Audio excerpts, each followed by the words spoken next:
Hi everybody, we're going to continue with z-scores, kind of use the same stuff that we did last week, but kind of put it all together. One of the things you're going to note on your notes is that there's an A side and a B side, and that's really important to kind of keep them separate. The A side is going to use a calculator button second verse number 2. The B side is going to use a calculator button second verse number 3. And as long as you kind of keep them straight, you kind of just do the same thing over and over again. And then I just want to point out to you too, and I will do this in a minute, but the homework is kind of labeled on A side and then a B side as well, so you won't get too confused, hopefully. So the A side, and this is important, what you have at the top is, in the middle you're always going to find the Z, but in the A side problems, what they do is they give you the X value, you go get the Z score, and you use your calculator to get the percent. And remember, a z-score is just how many deviations you are above or below the mean, positive or negative, zeros in the middle. And so I know that this notes had 2 examples. We're just going to do the first one though. And there's only 3 kinds of problems. There's the kinds where it's going to be the lower end, the upper end, and the between. So they're all done the same way. We're going to be using our calculator button number 3. But on all of these problems, they're going to give us the X. We're going to go get the Z, and we're going to use the calculator to get the percent. And then they always give you the mean and standard deviation. That's always given. So in my example I have here, I have IQ tests are normal, bell curve, with a mean of 110 and a deviation of 25. And remember, to find the z-score, the formula is X minus the mean over the standard deviation. We did that in our end of the last week. So the first one just says what percent of people have IQ scores below 90. So we're talking about the left side, below 90. So I'm going to get a z-score for 90. I'm going to plug the 90 in for X, the 110 for the mean, and the 25 for the Z. And I'm going to use my calculator. 90 minus 110 is negative 20, divided by 25 is negative 0.8. That's not my answer. That's just a z-score. And then remember, when we put this in our calculator, we need 2 numbers, so we just picked a big number when we go to the left side, and we pick a big number on the right side as well.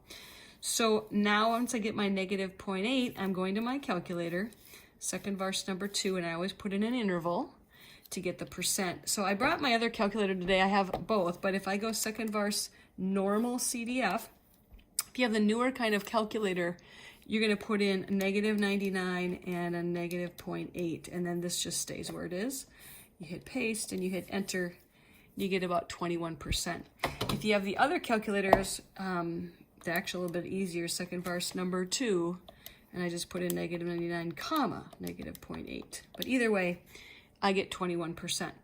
So what that's saying is about 21% of people have an IQ below 90. That makes sense. 110 is the middle, that'd be 50%. So this is a little less than that. Then if I want above, instead, above 140, then I'm going to do a z-score for 140. So I put 140 in, minus the mean over the standard deviation. These things don't change. New z-score, 1.2. 1.2 and a 99 would be the 2 buttons I'd put into second verse number 2 on my calculator. Do that one. Second verse 2.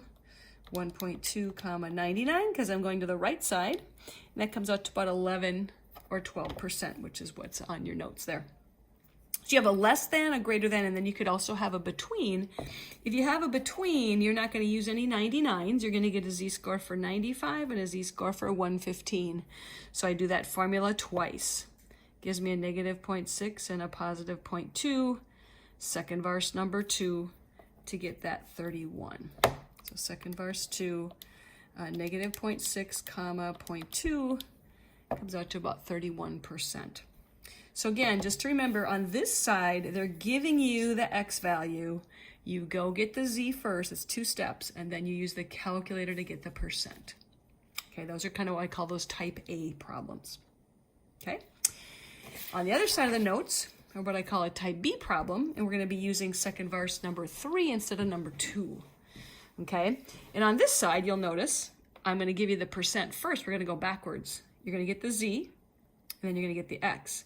And on this one, we use the calculator button first. You know, on this side, we use the, I'll put this back in, and we use the formula to get the Z, and then we use the calculator to get the percent. So this time, I'm going to give you the percent, use the calculator to get the Z, and then you use the formula again, or you do a little algebra to get the X. Cool. It's just opposite of before.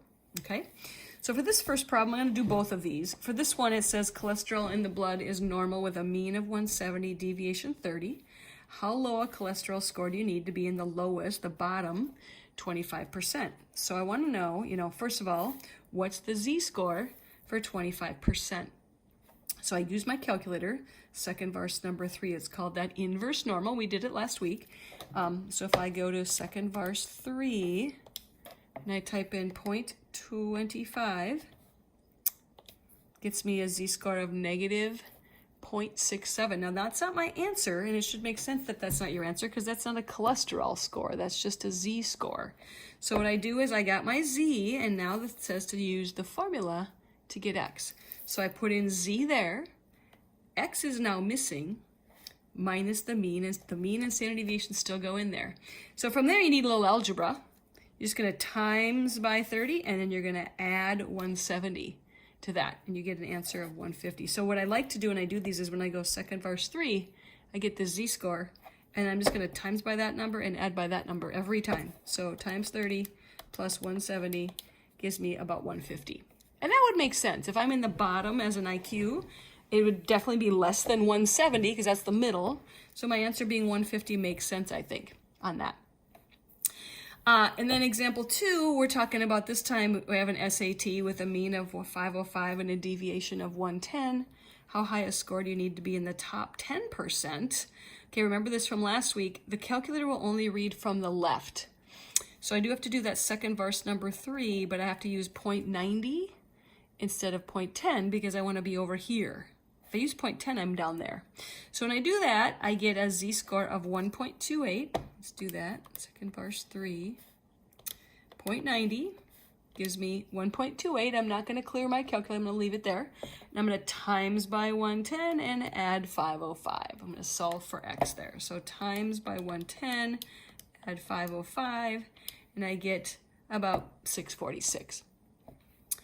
So hopefully on the notes that makes sense. I do want to just give you a little heads up or a little start on the homework that goes with this. The answer key again will be online under my forms section, but let's just take a look. You got 3 problems on the A side for this homework, and I think 4 or 5, 4 on the B side. So on the A side, remember you're given an X, you're gonna go get the Z, and then you're gonna go get the percent from there. This is the calculator part right here. So I'm just going to start you. I'm not going to do this whole problem, but when I read it, I need to know what the mean is. 69.6. Standard deviation is 3. And the first one says we want a height less than 66. So again, you don't have to draw it very accurately, but I want to know, I want to go that way, less than. Okay, so I'm going to get a z-score first for 66. Minus 69.6 over 3. So I'll go ahead and get that z-score. 66 minus 69.6, don't forget to equals, divided by 3 is negative 1.2. Now that's not my answer.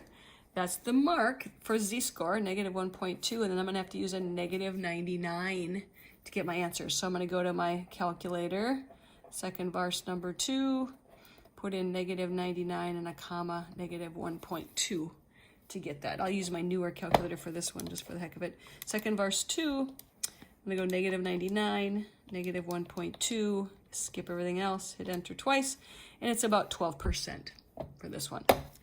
That'd be my answer. Okay, the rest of the page is more of the same. Get the Z, use the calculator to get the percent. If it's a between on this next one, I'd need 2 z-scores, still using 69.6 and 3. Same with these other 2. And then on the other side, I'll do the first one on this side. The B side, we're going to use number 3. And I know the first couple, they're going to ask you to look at these pictures. So if you're wondering where the mean and deviation is. So for this one, the mean is 127, the deviation is 23.5. And this time I want the time spent for the shortest time for the, what is the short? The top 30. Top 30%. So the top 30% is actually over here. Top 30. I'm going to want to do inverse normal of 0.70 there. So if I do inverse norm 0.70, I'm going to get a z-score for that. So second verse, number 3, 0.70. which gives me a z of 0.52. So 0.52, and then I'm going to set that equal to x minus the mean, given over here, over 23.5. So then I have to solve that with algebra. So times and add. So times 23.5 plus 127 is 139.3. Okay? So really, I think I'm going to cut back this week a little bit. This is going to be kind of your only assignment, and I'm going to have a test review that I'm going to do another YouTube video later in the week so that you can get to the test. So good luck on this. Just let me know if you have some questions. You can always email me anytime.